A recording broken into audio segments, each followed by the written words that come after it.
Hola, bienvenido a Reflexiones. Hemos estado trabajando sobre el tema el alcance de la oración intencional. En la ocasión anterior estuvimos abordando el tema que tiene que ver con el objeto de la oración, o sea, por quién es orar. Y llegamos a dos conclusiones. Primero, que la oración es inclusiva, es decir, un tiempo de intercesión. Y segundo, que Dios no hace excepción de personas. Si Dios no hace excepción de personas, no tiene por qué la persona que ora de igual manera hacer excepción de personas. No importa si son gobernantes que nos agradan o nos desagradan, personas que nos agradan o nos desagradan, total, deben ser parte de nuestra oración, de nuestra intercesión. Hoy nosotros estaremos trabajando asociado al alcance, al propósito, el para qué. Y Pablo lo refiere de esta manera: para que tengamos paz y tranquilidad y llevemos una vida piadosa y digna. Primera Timoteo capítulo 2, verso 2 en la Nueva Versión Internacional. Llegar a tener paz y tranquilidad. Llegar a tener una vida digna y piadosa. Interesante. Pablo lo resumió en propósitos pares. Vamos a repetirlo. Tener paz y tranquilidad, llevar una vida piadosa y digna. Revisemos el primer paz. Esto pudiera entenderse o interpretarse de dos formas o más. Algo que se podrá obtener, por ejemplo, como resultado de la oración por los gobernantes o por los líderes, etc. Pero también como una condición en las personas que oran, por el hecho de descargar en Dios sus preocupaciones, sus temores, sus angustias, las cuales eran producidas por el mal proceder de gobernantes o las personas que por alguna razón les lideraban. Vamos a revisar ambas propuestas porque ambas son válidas. La primera, no se puede negar que la oración procure que los gobernantes, líderes, lleguen a ser realmente personas que propicien la paz y no causantes de dolor y tragedia en los países que dirigen. Es una petición y un deseo correcto, un deseo válido y necesario. Vale la pena recordar, en la época de Pablo gobernaba Claudio Nerón, quien dirigió una fuerte persecución contra los cristianos, a quienes culparon o fueron los primeros sospechosos del famoso incendio del año 63 después de Cristo.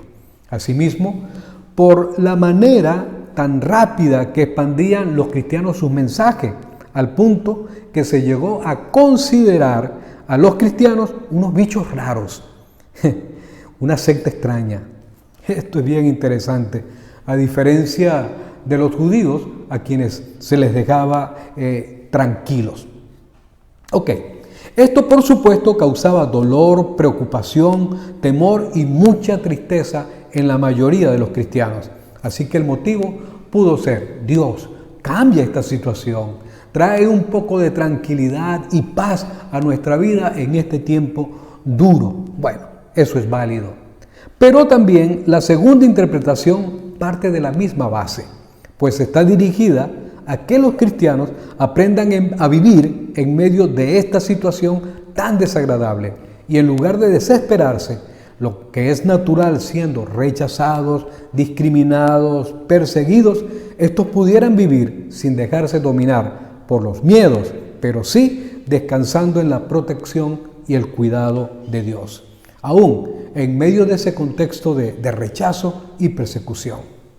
El escritor no busca silenciar la protesta o la reacción de los cristianos siendo perseguidos o rechazados, sino que aprendan a no desesperarse, a vivir en paz o quietud, pero también aprender a estar tranquilos. En ambos casos, un propósito bien comprometedor, porque más que buscar un cambio, cosa que debe hacerse, es aprender a vivir y salir victorioso en medio de esos duros tiempos. No es fácil, pero es necesario aprender a descansar en Dios, lo cual traerá paz y tranquilidad. El segundo par, llevar una vida piadosa y digna. La vida honrada y honesta de los cristianos chocaba con la sociedad degenerada de Roma. Curioso, se les despreciaba por ser honestos, por ser honrados. ¡Qué contradicción! Cuando debieran en este caso ser alabados y colocarlos en un pedestal por llevar un modo de vida ejemplar. Así es, así son las sociedades, así son los pueblos. Mire, el contexto romano no toleraba semejante manera de vivir. Esto seguramente causaba en muchos cristianos la tentación de acomodarse a ese contexto. Hay base para pensar en ello. Por ejemplo, Pablo le dijo a los romanos palabras como esta: no se amolden al mundo actual, sino sean transformados mediante la renovación de su mente. En otras palabras, el propósito de la oración expresado en este dúo de palabras es buscar que los cristianos no cambien su manera de vivir para escapar, ya sea del rechazo o de la persecución, sino que la mantengan y sea evidente a todos.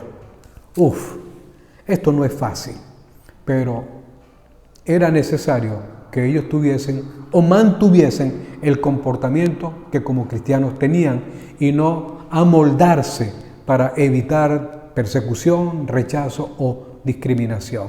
Qué interesante estos dos propósitos, porque ambos sencillamente buscan un aprendizaje en medio de los momentos duros, en medio de los tiempos difíciles. ¿Qué podemos aprender nosotros? Finalmente, vamos a pensar en ti, vamos a pensar en mí, vamos a pensar en nosotros, en este tiempo, en estos momentos.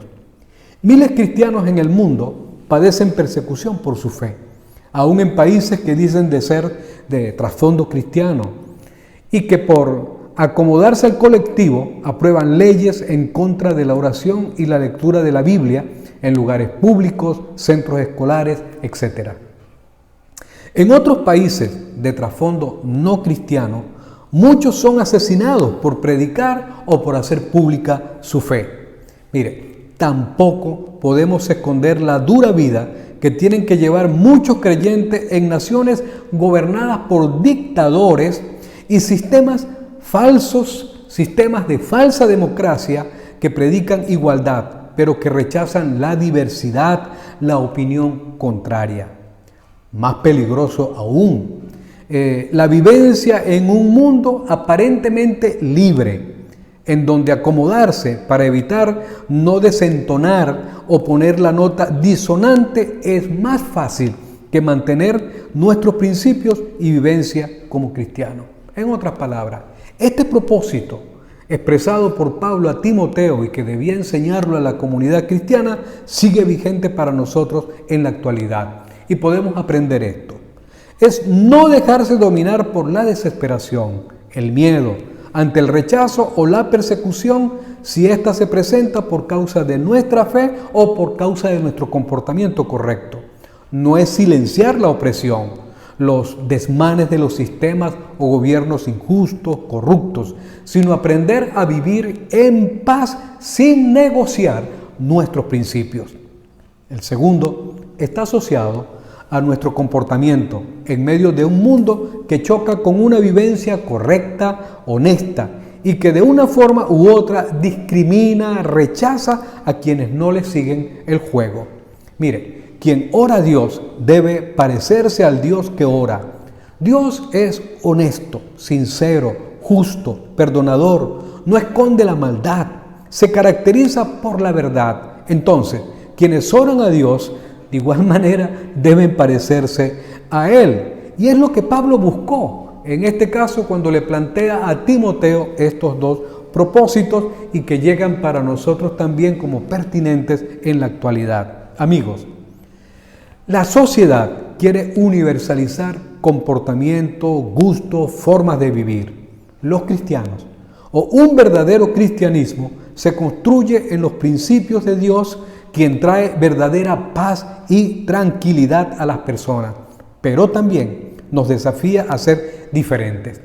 Podemos concluir con esto, o finalmente con esto. El propósito de la oración intencional está dirigido a hacer un efecto integral en las personas que oran, pues toca sus pensamientos, sus sentimientos y comportamiento asociado a lo que ella produce en nosotros, y no tanto a lo que se puede obtener por medio de ella. Muy importante, muy interesante. Con esto, muchas gracias y esperamos vernos en nuestro próximo encuentro de reflexión.